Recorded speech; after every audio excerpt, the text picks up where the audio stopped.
وګورئ جي دومره غټې غټې یونیورسټۍ وي د هغې غټ غټ استادان خو دومره قدر به خپل طلبه کرام نه کړي.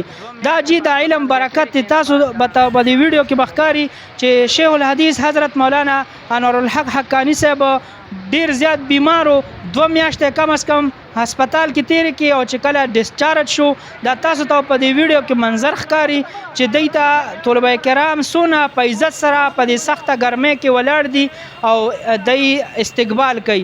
دا وګورئ جي څوک پې ګلونه ورولي څوک پې سیرې ولاچوي. تاسو ته پته وي چې دا د پشکال سخته ګرمي ده. انور بالکل سور شوی دی خو د دې طلبه کرام په خپلې ګرمۍ باندې هیڅ کار نشته ولې چې دوی د شیخ صاحب د مینې لپاره ولاړ دي او د هغې استقبال کوي.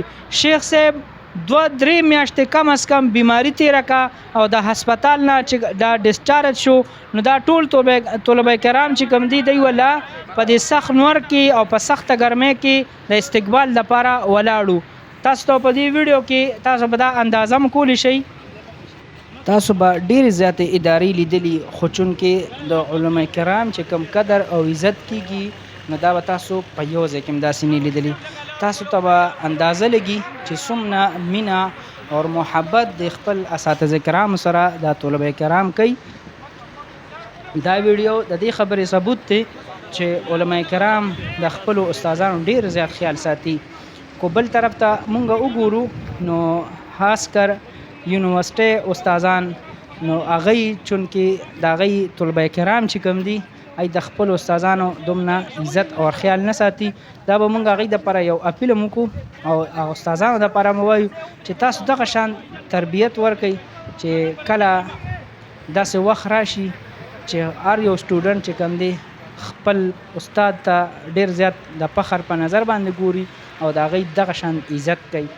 دغه وګورئ چې د علما کرام د مینه محبت د بالکل مونږ حیران کو چې څومره سخته ګرمي ده. د ګرمۍ د اندازه به تاسو لګولی شئ او په دې سخت نور کې د طلبه کرام دوی ولاړ دي او د خپل استاد چې کوم دی استقبال کوي.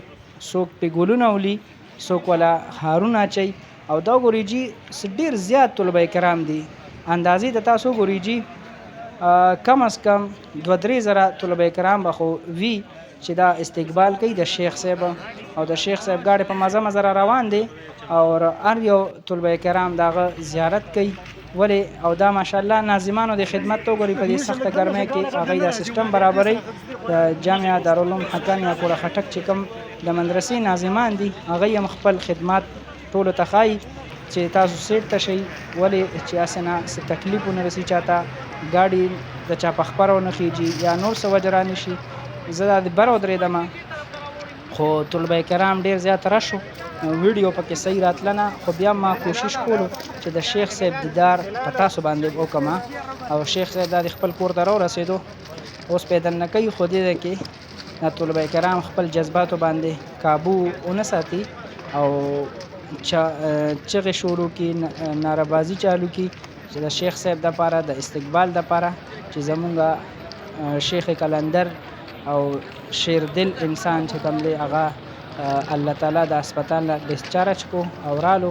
امید د رب نه کوو چې انشاءالله مونږ ته بیا به سبقونو لپاره خپله حاضري راکوي. د شیخ صاحب خپل برکات دي په جامعه دارالعلوم حقانیه کوړه خټک کې. د تاسو ته به ښکاري جي په دې ویډیو کې چې د طلبه کرام په کوم هجوم سره په کوم جذبې سره د شیخ صاحب استقبال لپاره ولاړ دي.